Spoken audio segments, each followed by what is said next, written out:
95.5 WFMS. Good morning. It's Jim, Deb, Kevin, and JDK on this Thursday morning. And many of you probably noticed that over the course of the last couple of weeks that Kevin was out and feeling badly. And Kevin's got the story of what actually happened right here.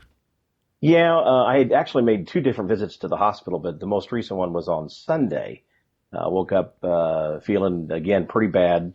Oxygen level was low, so went to the hospital and they admitted me. One story I wanted to share with you, though, is that I was just so impressed with the medical staff there at the hospital. Of course, I walk in, they know I've got COVID-19, and they're just making sure that they are protected, and then more importantly, I get the help that I need. The ER doctor that checked in on me recognized who I was and made the comment that when I recover from this, he said, "Would you do me a favor and would you tell your story on the radio?" And they said that you will save more lives than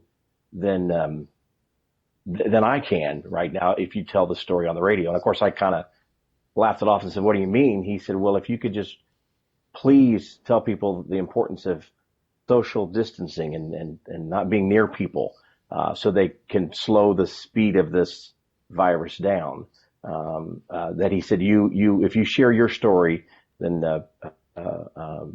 more people will stay alive, which is pretty,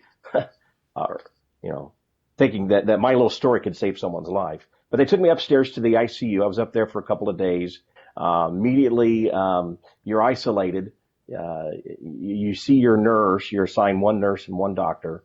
You see your nurse maybe 4 times a day. They'd come in all gowned up with the gloves and the mask and the goggles and everything, and they'd administer your medication and then check your vitals or whatever they might need to be, and then they'd leave you. So you're kind of alone in a hospital room for a couple of days, just all by yourself. It's kind of a weird feeling. But one, and I'm not mentioning what hospital I was in or the hospital staff, but by name. But I wanted to tell you that my doctor that took care of me, we got to talking a little bit my last day in the hospital, and he just opened up and said that he was terrified that he would bring this virus home to his family too, but yet he knew he was doing what he needed to do. And that just struck me in such a way that here, these men and women, doctors and nurses, are putting themselves in harm's way every day to ensure that we recover. And then they have, of course, their lives that they're trying to live as well at home. And then my nurse, she was a graduate of nursing school just 5 years ago, just a kid, age of one of my daughters.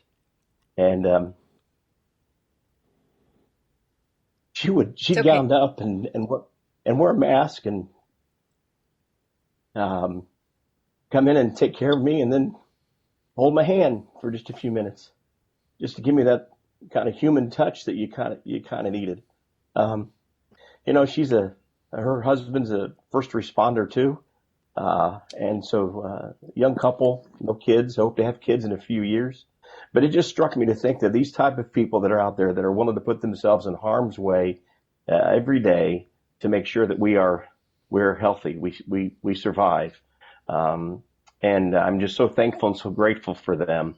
And if the lesson that can be learned from all this is if we can just continue to exercise good social distancing, then that will be the key.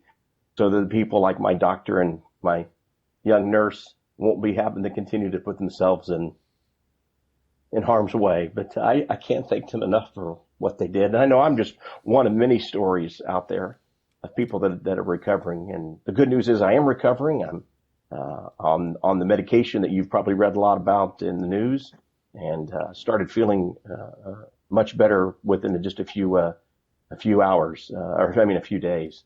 So, but anyway, I'm just so thankful for the people who are willing to put themselves in harm's way each and every day, even knowing that they may bring the virus home to their families. So I just thought I needed to share my story. I'm so glad you did. You know what? I will tell you this much, Kevin. We talked to everybody here. Mimi and Deb and I had talked, and we were very, very worried scared for you, but you were in great hands, and I think you got a very, very good point too. As we go out, we see people that are forgetting to stay away 6 feet, and you could be the difference between maybe a life and death, and it could be a doctor or nurse. Man, they're Absolutely. Exactly. I tell you, I know we joke a lot, and we've all been friends for so many years, decades. But when you text us, and I don't think I'm invading privacy by sharing this, but you text us and you said, guys, this is depressing. And you talk about how your nurse doesn't come in that often. And I immediately called Jim and I said, I'm scared. Like nothing can happen to him. Nothing. So we're so glad you're okay.